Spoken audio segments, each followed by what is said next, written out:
अस्सलाम वालेकुम। अगर तब तक चलती है जब तक पकड़ ना हो, और जब पकड़ होती है तो इस हाकी इंसान को हाक बनने में देर नहीं लगती। हथियारों से जंग तो जीती जा सकती है मगर दिल नहीं, क्योंकि दिल सिर्फ किरदार के साथ ही जीते जाते हैं। रिश्तों को वक्त दो। ताजमहल दुनिया ने देखा है, मुमताज़ ने नहीं। चालाकियाँ और होशियारियाँ सिर्फ दुनिया में ही अच्छी हैं, आखिरत में क्या करोगे? फरिश्ते तो सारा हिसाब लिख कर बैठे हैं।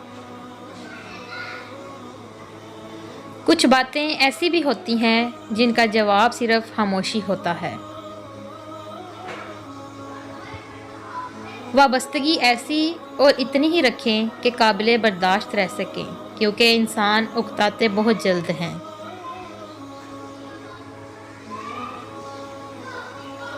सिर्फ एक गलती की देर है, लोग भूल जाएंगे कि आप कितने शानदार इंसान थे।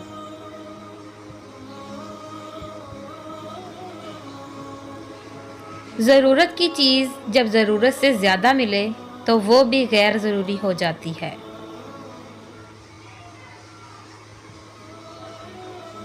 हकीकी दर्द वो है जो दूसरों को दर्द में देखकर मिले, वरना अपना दर्द तो जानवर को भी महसूस होता है।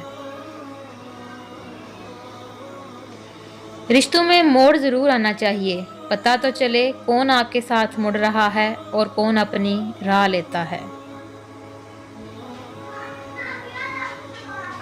कभी कभी इंसान को वो रिश्ते भी थका देते हैं जो उसका सुकून होते हैं। हर बात दिल से लगाओगे तो रोते रह जाओगे। जो जैसा है उसके साथ वैसा बनना सीखो।